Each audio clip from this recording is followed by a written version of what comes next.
So now that we've seen how to use the debugger to step through our code line by line, let's explore if statements a bit more. So I'm going to continue with the project we set up for this section of the course, Program Flow. We're going to create a new Python file. We're going to call that guessing game.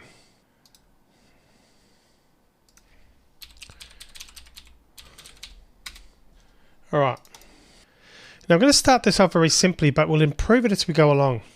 Firstly, I'm going to start by binding a variable to the answer. Now the answer will always be 5 at the moment, and that's a bit boring, but we'll improve the program later. So answer equals 5.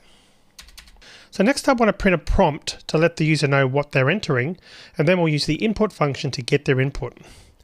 So on line 3 I'm going to type print, parentheses, double quotes, please guess a number between 1 and 10. Put a colon and a space there, then we've got our closing double quote and right parentheses. Then we're going to accept the input by typing guess equals int left parentheses input left to right parentheses and then a closing right parentheses. Now I haven't provided a prompt this time. We're printing a message on line 3 which tells the player what the program's expecting them to do. Line 4 uses the input function without a prompt, but we still need the opening and closing parentheses after it, as you saw me type. As before, we're using the int function to convert their input to an integer. All input is stored as a string, but here we want to deal with numbers. So on line 4, we're actually binding the name guess to the integer value that we've converted to an integer. So make sure you only entered valid numbers when we run the program. We'll be looking at how to cope with invalid input later in the course. Alright though, now it's time to see if the player's guess was correct. Now here when we run the program, there's 3 possible outcomes. Their guess could be too low, it could be too high, or they could have guessed it correctly. What we want to do first is test for a too low guess. We'll do that first.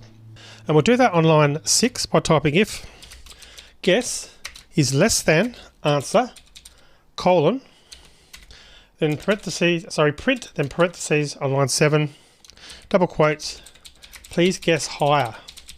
Then we've got our closing double quote and right parentheses. So basically, if their guess is less than the answer, we print a message asking them to guess higher. Now there's a bit more we need to do here, but we'll come back to that. Before we do though, let's add a test for the guess being too high. Now we can do that using elif. So I'm here on line 8, I'm going to type elif guess. This time I'm going to type greater than answer, colon. Then we're going to print on line 9, parentheses, double quote, please guess lower.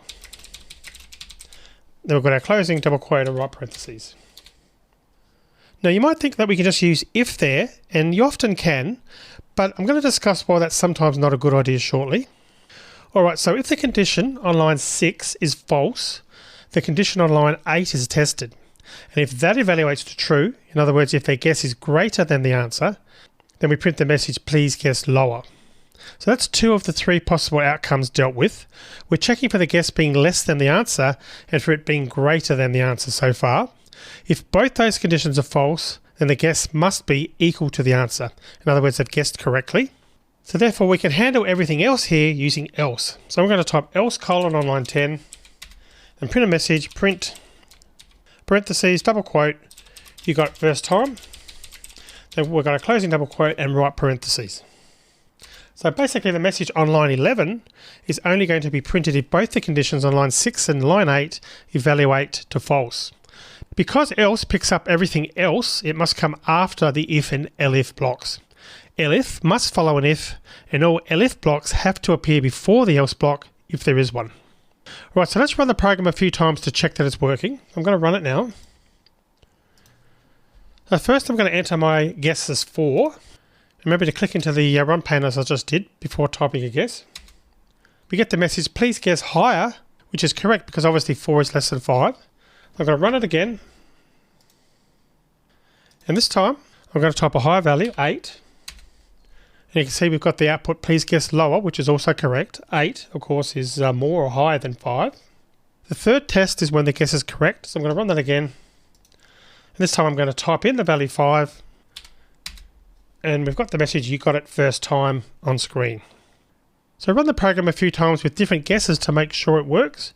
And in the next video, what we'll do is we'll run the program in the debugger to check what it's doing. See you in the next video.